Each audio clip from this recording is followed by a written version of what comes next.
Hola, ¿qué tal? Mi nombre es Juan Miranda, estudiante de la carrera de Ingeniería Civil.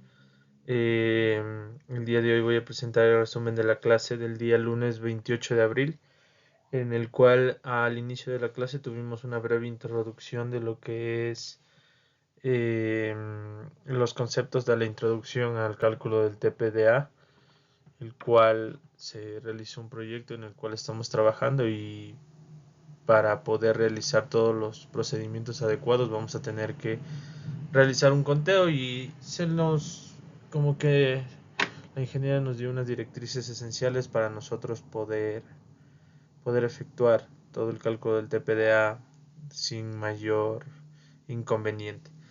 Después de eso vimos un concepto general que es la velocidad de diseño, la cual es la máxima velocidad segura con la cual nosotros vamos a poder diseñar o planificar una vía.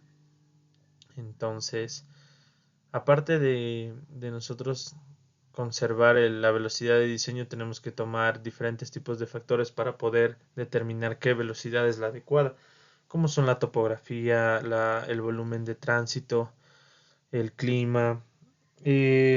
Todos estos son factores importantes para el cálculo de la velocidad de diseño. Hay que tener en cuenta que cuando nosotros presentamos estados críticos en una vía es cuando se nos presenta una curva prolongada. Entonces, al momento de nosotros tener estos casos que son, como se podría decir, un poco riesgosos, nosotros tendríamos que optar a la velocidad mínima en curva, que es de 20 kilómetros por hora, y esa se va a extender en toda la extensión de la curva para en sí nosotros evitar accidentes. Todo esto depende de la topografía del sitio. En el caso de que la topografía se vea alterada, vamos a tener que ejemplificar esto de la velocidad mínima. Para cuando se nos presente un terreno desfavorable en términos generales de diseño, nosotros vamos a tener que mantener una velocidad absoluta entre un tramo de 5 a 10 kilómetros para tener como que por así decirlo, un espacio seguro en el cual se pueda eh, asegurar tanto la seguridad de la vía como la seguridad de los transeúntes y de las personas que manejan los vehículos. Eh, Hay que tener en cuenta que hay que tener unos límites esenciales, para las vías hay que proyectar su señalización correspondiente y tener diferentes tipos de, de opciones con las cuales guiar a las personas. Además hay que tener en cuenta que los caminos se diseñan con una proyección general de 20 años. Entonces hay que tener bien ejemplificado el diseño de la sección transversal y longitudinal de cada uno de los elementos. Pero esto va a depender netamente también de la velocidad de diseño para nosotros poder tener como que los factores un poquito más claros. Hay que tener en cuenta que nos vamos a basar en tres tipos o tres características esenciales para nosotros poder diseñar la vía en base a la velocidad.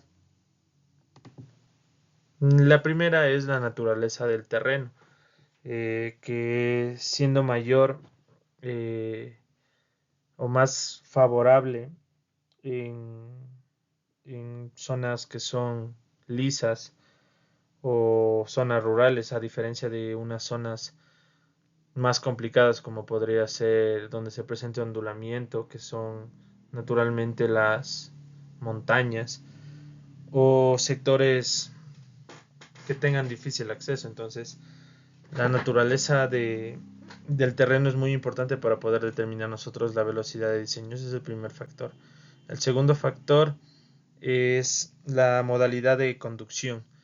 En sí eso va apegado netamente a todo lo que es cómo manejan las personas, la velocidad con la cual se emplea o normalmente se maneja dependiendo del tipo de vía, sea una arteria, un conector arterial, sea tal vez una vía de poco tránsito. Entonces esto va a afectar definitivamente a la velocidad de diseño. Y el otro es el factor económico, que es un factor muy importante debido a que las velocidades altas implican altos costos de producción, entonces hay que tener en cuenta todo esto para poder realizar un buen diseño de, de la vía. Además, tenemos que tener en cuenta que después de nosotros realizar el diseño por medio de la velocidad, vamos a tener que realizar el concepto de alineamiento horizontal, que como podemos ver en la figura es la representación de curvas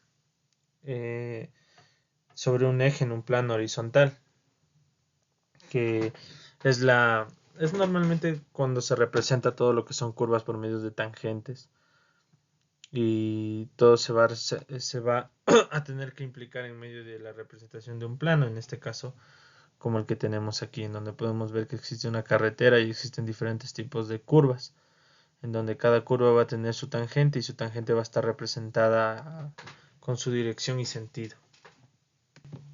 Y al igual que los factores de la velocidad de diseño, aquí también se tiene que tener en cuenta todos los tipos de topografía, la capa de subrasante, para nosotros poder como que realizar un alineamiento horizontal de la vía o realizar netamente el análisis de curvas de la misma. Eso sería todo por el video de hoy.